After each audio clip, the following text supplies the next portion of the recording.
Bienvenidos, soy el doctor Luis Alzamora de los Godos con la tercera sesión. Vamos a hablar ahora sobre las políticas de salud. Esto tiene que ver la política con tres componentes. Primero, la decisión del poder. Segundo, la orientación de un rumbo o ruta o un curso de acción que hay que tener sobre la intervención, ya sea en salud o en cualquier área. Y tercero, la decisión sobre qué hacer y el uso adecuado de los recursos. Vamos a hablar un poco del poder.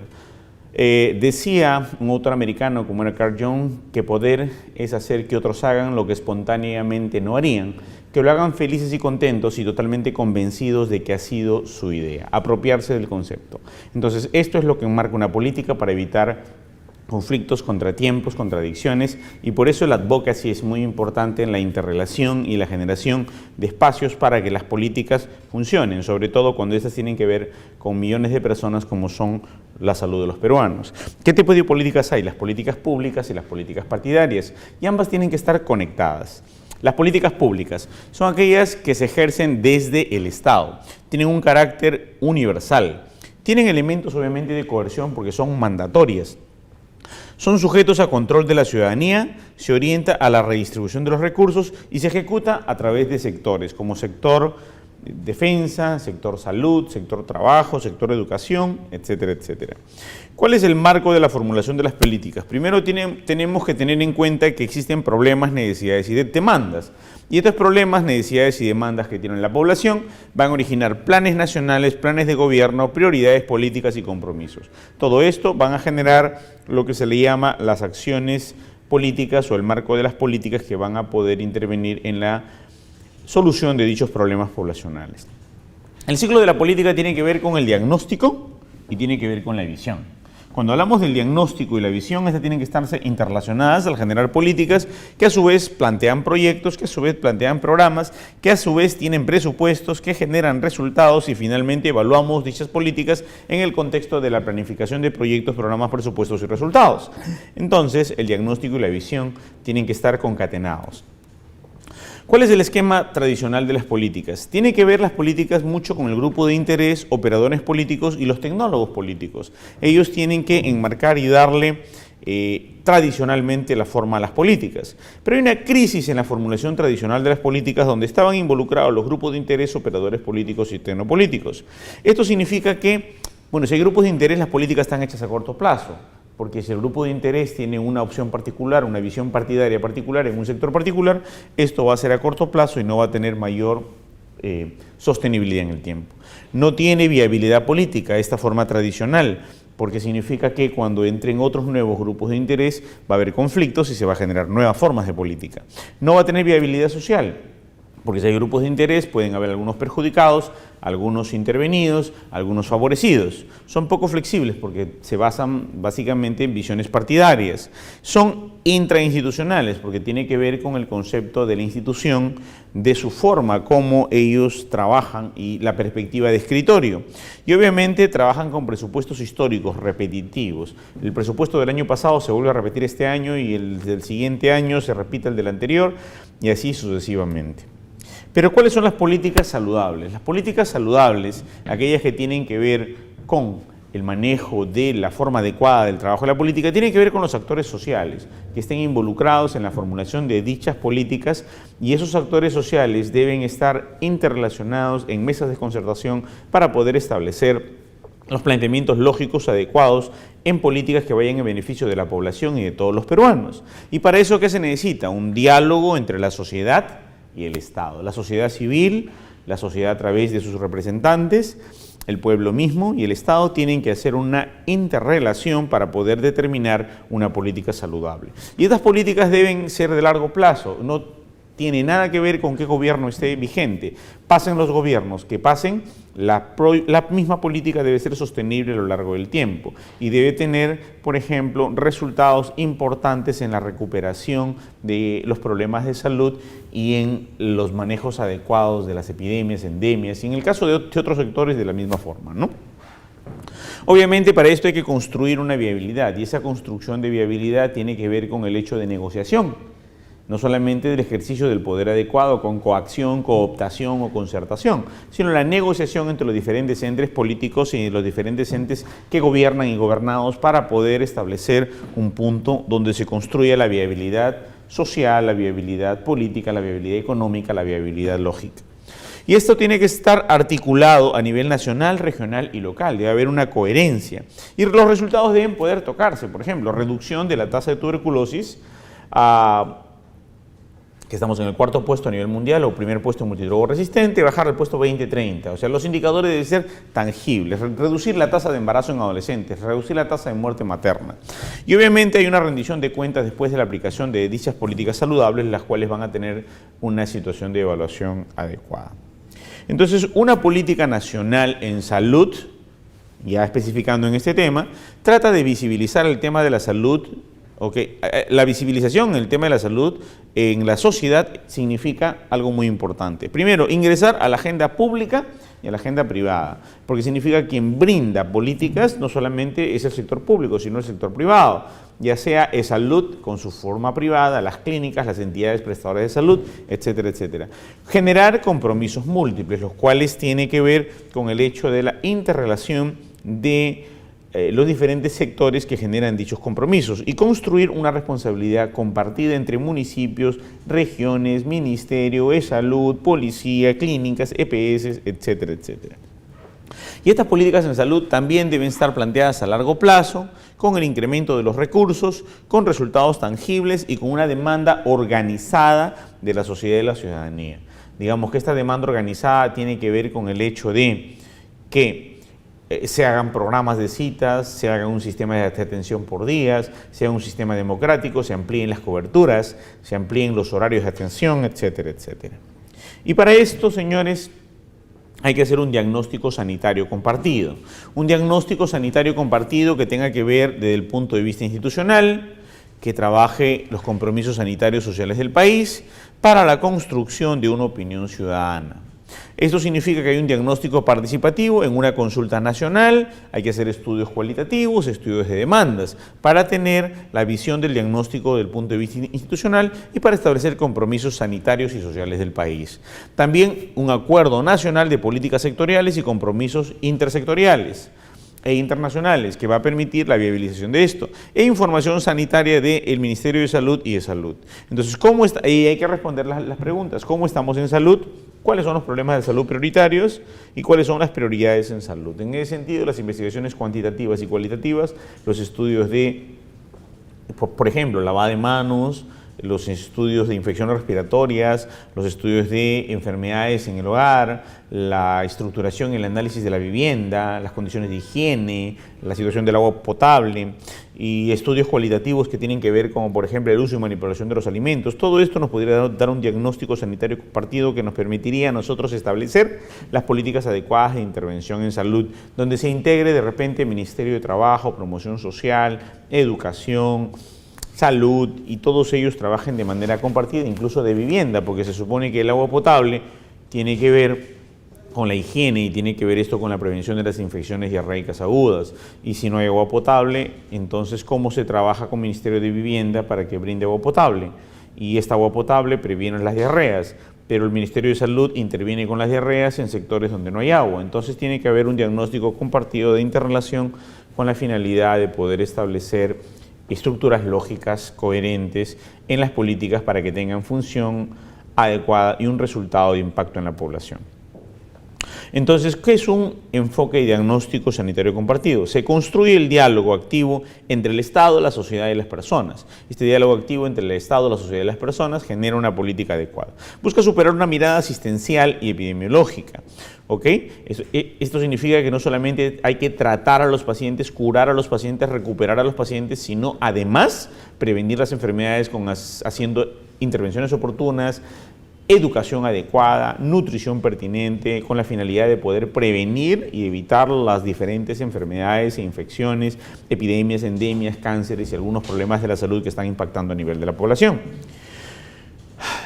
Da, obviamente, preeminencia a la voz de los excluidos, permite escuchar a aquellos que no son escuchados, aquellos más alejados del sector de Huancavelica, Apurímac, donde la pobreza y las enfermedades están número uno y donde tenemos la mayor muerte de infecciones respiratorias agudas, la mayor tasa de muerte por diarreas, muerte por tuberculosis y diversas enfermedades, que además que esto conlinda con el nivel bajo o el nivel de pobreza extrema que sufre esta sociedad. Además, esto tiene que expresar la opinión ciudadana. Una política que no exprese la opinión ciudadana, a las finales se va a convertir en una situación que va en contra de, como la famosa ley Pulpín o diferentes otras leyes que han desatado protestas a nivel poblacional. Entonces, la opinión ciudadana tiene que ser importante y contextualizada para elaborar una política. Recoge además la demanda de la sociedad organizada. La sociedad civil, las empresas, las organizaciones, las instituciones, los ministerios organizados y la gente de los diferentes sectores populares organizados o partidos políticos van a presentar demandas a nivel de salud y estas políticas deberían recoger esa organización de esta sociedad que presente las propuestas adecuadas o por lo menos critique, observe, objete en una situación participativa que tiene que ver con la decisión de qué políticas de salud se deben implementar.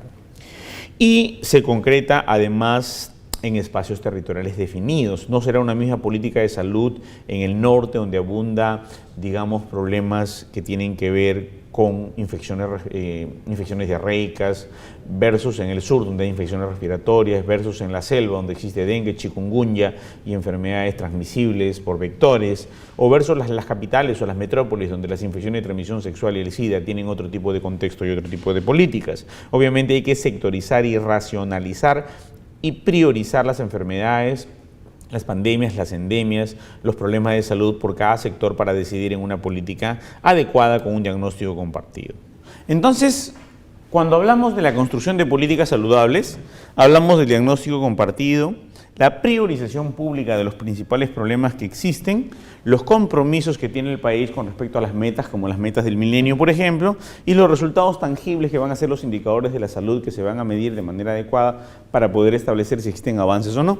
Y esto van a permitir políticas de salud consensuadas. Entonces, ese enfoque de políticas saludables lo que nos permite a nosotros es que viene del resultado de un diálogo entre Estado, sociedad y ciudadanía. Además, identifica las responsabilidades y compromisos de decisores a nivel local, nacional, regional. Recoge demandas sentidas, percibidas por la población acerca de investigaciones tanto cualitativas y cuantitativas e indicadores demográficos y de salud que nos puede reportar ya sea el INEI, u hospitales o cualquier otra entidad. Expresa exigibilidad de los derechos que tienen que ser contemplados en todas sus dimensiones, tanto los derechos humanos como los derechos a la vida y de la salud. Construye viabilidad a largo plazo, porque van a ser políticas sostenibles e independientemente de los cambios de gobierno van a continuarse y van a lograr perpetuarse en el tiempo. Y articula acciones intersectoriales entre diferentes instituciones, entre diferentes sectores, van a estar articulados para poder establecer la viabilidad y la construcción de los resultados pertinentes de las políticas.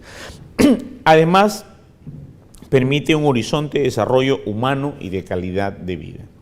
Entonces, y estas políticas sanitarias regionales, ¿no?, están aplicadas a la región, tendrán que ver ya con el gobierno regional y local, y obviamente tiene que ver con los impactos de los planes de desarrollo regional y local, impactos de presupuestos participativos, incorporación de las demandas y agendas sociales a nivel local y regional, la sociedad civil, cómo interactúa y cómo demanda o cómo presenta las propuestas, los mecanismos de consulta popular, que puede ser a través de diferentes ventanas para poder recibir dichas opiniones, y los mecanismos de monitoreo y rendición de cuentas que van a permitir la sostenibilidad de las políticas.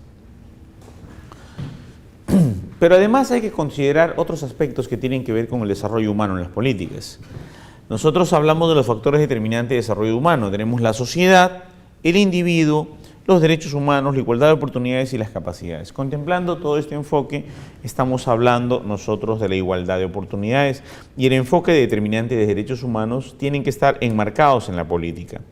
Entonces, obviamente, las variables espaciales del desarrollo humano en diferentes contextos, en el trabajo, en el hogar, en la vivienda, en la educación, en el campo, entre todos deben estar interrelacionados con el ser humano para permitir construir dichas políticas. Entonces, ¿cuáles son las características del proceso político de las últimas décadas? En primer lugar, hemos tenido una marcada precariedad de la institucionalidad democrática y eso nos ha permitido, de alguna manera, generar políticas no necesariamente coherentes y coexistentes con el desarrollo. La concentración y centralización del ejercicio de la gestión del Estado. O sea, a pesar de la descentralización y a pesar de la regionalización, todavía existe una centralización para diferentes tomas de decisiones que van a hacer que de alguna manera las prioridades no sean realmente atendidas por los gobiernos regionales. El patrón cultural homogénico basado en el centralismo, que definitivamente todo tiene que ser consultado en Lima. Y ese es un elemento que nosotros no debemos dejar de contemplar. Entonces, ¿cómo funciona el centralismo? Mire, hay una concentración de oferta de servicios, concentración de actividad económica y concentración de ejercicio de poder. A nivel de las políticas, esto es lo que está ocurriendo. Entonces, el centralismo hace que, a pesar de que Lima sea el centro y se haya regionalizado los presupuestos, en las mismas zonas regionales sigue habiendo centralismo y no hay diversificación y distribución de los sistemas de atención en los lugares más lejanos de las regiones. O sea, hay un centralismo regional. Entonces, eso implica que hay exclusión y marginación, intolerancia, y verticalismo, procesos dictatoriales y definitivamente un centralismo, porque si no lo aprueba el Ministerio de Salud o si no se aprueba alguna situación que esté dentro de las políticas estatales, obviamente el centralismo va a negar o denegar y va a procesar o no cualquier trámite que puede ser visto como prioridad en la región. Sin la aprobación de Lima van a tener dificultades. ¿Cómo debe funcionar la descentralización? Entonces tiene que haber una descentralización, tiene que haber procesos democráticos, tiene que haber tolerancia, diálogo y concertación y además inclusión y participación. Y esto implica la toma en cuenta de las necesidades de las poblaciones locales y regionales, que muchas veces no son conocidas por los gobiernos centrales. Y eso significa que al no ser conocidas por los gobiernos regionales o al no ser conocidos por el mismo Estado peruano en Lima con el gobierno central, entonces van a dictaminarse prioridades o demandas o necesidades que no necesariamente son las que necesita el pueblo o la gente. Entonces, ¿cuál implicaría un nuevo pacto social para poder implementar dichas políticas? La gobernabilidad y democracia participativa, respeto de los derechos humanos, género e interculturalidad, condiciones laborales dignas, vigilancia y control del ciudadano, además de un buen gobierno que tiene que ver con información, transparencia y rendición de cuentas, coherencia entre las políticas públicas. Definitivamente esto tiene que tener mucha coherencia y con énfasis en el espacio local, en lo público y en los mecanismos de participación de la población, donde ellos tienen que establecer cuáles son sus necesidades. Y esos nuevos enfoques en la salud, ya hablando probablemente dicha, es que tienen que incorporarse en la atención de la salud los derechos humanos, la equidad de salud, la equidad de género y la interculturalidad. Cuando hablamos de los derechos humanos, hablamos de derecho a la vida, derecho al desarrollo humano y derecho al desarrollo social. Cuando hablamos de equidad de la salud, hablamos de la eficacia a la equidad, dejando el camino a la eficiencia y efectividad. En ese sentido, tendríamos que tener resultados altamente consistentes. Si hablamos de eficacia, si hablamos de eficacia de la equidad, no tendría que haber tuberculosis en el Perú, no tendría que haber muertes por diarreas, no tendría que haber muertes por infecciones respiratorias agudas, las coberturas de vacunaciones debieran ser al 100%. Equidad de género. Roles del ser humano en el proceso de desarrollo. Quiere decir que debe respetarse la equidad de género no desde el punto de vista del sexo, sino desde el punto de vista de la equidad y los roles que toma cada ser humano de acuerdo a cada acción social que éste contemple.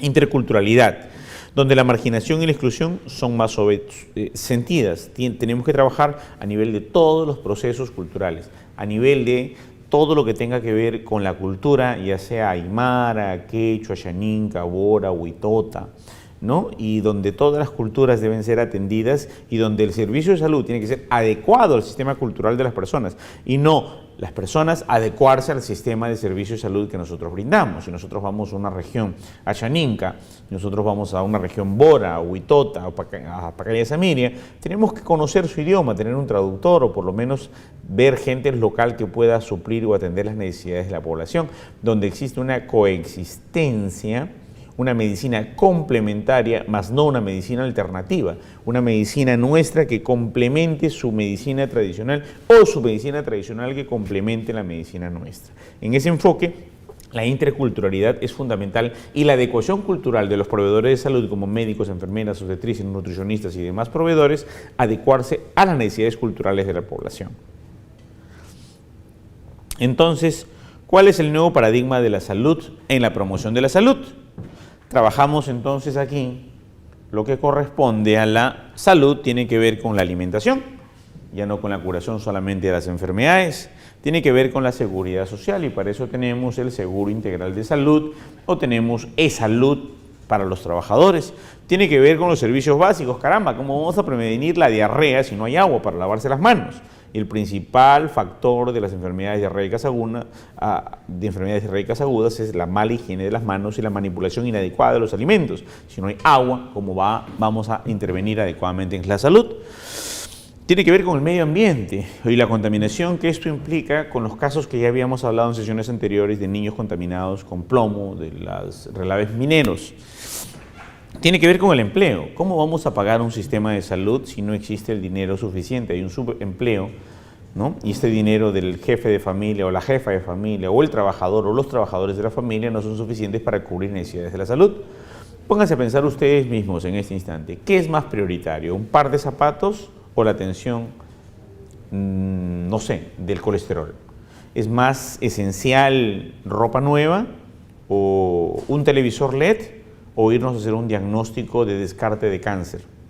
Entonces, definitivamente no tenemos prioridades de ese tipo porque son tan insuficientes los recursos y el nivel de calidad de vida que tenemos a nivel de comodidades que cuando tenemos dinero, al menos en las poblaciones C y D, incluso en la B, vamos a priorizar aquellos bienes materiales más no los bienes de la salud o aquellos servicios que nos van a recuperar. Entonces el empleo es fundamental. La educación, porque si la educación no se da de manera adecuada no va a haber una cultura de prevención de la salud. Y todo esto interrelacionado si tienes la salud como producto de estos determinantes sociales que de alguna manera se interrelacionan para la salud. Entonces salud ya no es solo sector salud, ya no es solo ministerio de salud, ya no es curación de las enfermedades, ni recuperación de las enfermedades, ni rehabilitación de los pacientes que tuvieron derrame cerebral o accidente cerebrovascular, o recuperación de los pacientes posinfarto, o recuperación de los pacientes que tienen obesidad mórbida y vamos a bajarles de peso haciendo una banda gástrica. No, hablamos de una intersectorialidad, una multidisciplinariedad para poder intervenir y prevenir y tener los indicadores de salud adecuados como debería ser. ¿Y cómo es esta corresponsabilidad en salud? Tenemos la educación, la economía, el saneamiento, el agua, la seguridad personal, la herencia, la vivienda, la recreación, la cultura, la seguridad social. Todo esto en la calidad de vida y el desarrollo de los individuos que reciben nuestros servicios y que además aquellos que van a reportar su nivel adecuado de salud a través de los indicadores como la tasa de mortalidad infantil, tasa de mortalidad neonatal, tasa de mortalidad materna, índice de desarrollo humano, etcétera, etcétera. Y para eso tenemos los lineamientos de las políticas. El lineamiento de la política, en primer lugar, estamos como la promoción de la salud y prevención de la enfermedad, como número 1.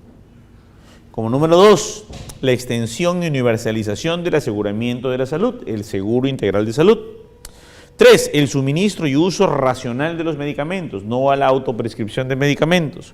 4, políticas de gestión y desarrollo de recursos humanos, con respeto y dignidad.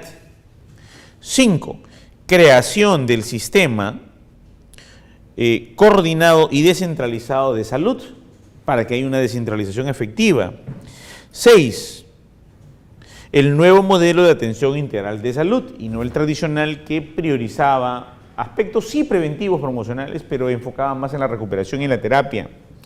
7, un sistema de inteligencia sanitaria que permite identificar a través de radares de gestantes a gestantes, radares de tuberculosis a los pacientes enfermos, radares de algunos pacientes que tienen algún problema de atención de salud. 8, modernización del Ministerio de Salud y fortalecimiento de su red de construcción social, donde se interrelacione con las necesidades de la población. 9, financiamiento interno y externo orientado a los sectores más pobres.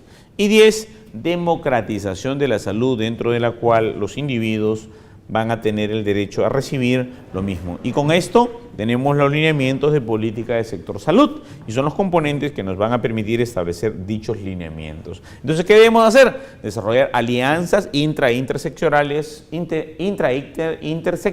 para la promoción de la salud, mejorar las condiciones del medio ambiente, promover la participación ciudadana conducente al ejercicio de la ciudadanía, reordenar los servicios de salud con un enfoque de promoción de la salud, reorientar la inversión hacia la promoción de la salud y hacia el desarrollo local. Y con esto nos preguntamos, ¿cuál es nuestra participación en el proceso de descentralización para la atención de la salud efectiva? 1. El plan de transferencias sectoriales, bueno, aquí por ejemplo del quinquenio 2005-2006, luego 2007-2010, y luego 2011-2015 y finalmente 2016 al 2020. Y Sistema Nacional Coordinado de Descentralización de Salud. Entonces nos hacemos una pregunta, nos hacemos una reflexión y decimos, ¿cuál es la función del sector salud? Promover y ejecutar en forma prioritaria las actividades de promoción y prevención de la salud. Entonces vamos a lograr los resultados adecuados en base a la promoción oportuna. Segundo, Sistema Nacional Coordinado Descentralizado de la Salud, o el SNCDS. Vamos a ver lo siguiente. El Sistema Nacional Coordinado y Descentralizado de la Salud va a lograr el cuidado integral de la salud, coordinar la implementación concertada y descentralizada de las políticas de la salud, avanzar hacia la seguridad social y universal en salud y coordinar los planes y programas de salud en las instituciones del sistema. Y este CNDS fue creado por Ley 27830 el 13 de agosto del 2002 y con reglamentos posteriores vigentes hasta la actualidad. Entonces, ¿cuáles son los miembros del CNS? La Sanidad de las Fuerzas Armadas, la Sanidad de la Policía, el Viceministerio de Saneamiento, los servicios de salud del sector privado, las organizaciones sociales de la comunidad, E-Salud, Ministerio de Salud, Asociación Nacional de Municipalidades, Colegio Médico del Perú, Asamblea Nacional de Rectores, que ahora es la famosa SUNEDU, y los trabajadores del sector salud como organización. Y eso va a permitir trabajar los comités nacionales de salud. Y esos comités nacionales de salud que van a atender dichas políticas, primero van a hacer la articulación en docencia y atención de salud e investigación, van a trabajar bioética, emergencias y desastres, enfermedades no transmisibles y trasplantes, enfermedades transmisibles, financiamiento, información sectorial, planificación coordinada, inversiones, medicamentos, normas, promoción de la salud, salud ambiental, salud mental, salud ocupacional, servicio de salud, universalización de la seguridad social en salud, manejo de la discapacidad y los derechos humanos en salud. Y para eso estos consejos nos han permitido a nosotros identificar a nivel nacional, ¿no?, cómo se han constituido dichos consejos para hacer la atención oportuna y el manejo de las prioridades de la atención de la salud. Acá tenemos cómo los consejos provinciales se han ido organizando a nivel nacional y finalmente la descentralización se puede crear por decreto o por ley en sus aspectos formales, pero el centralismo no se puede sacar de la cabeza a la gente mediante un idéntico mecanismo. Entonces aquí vamos a tener que tomar una conciencia oportuna y adecuada para identificar la forma como la descentralización sea efectiva y oportuna en el manejo de los servicios de atención. Gracias.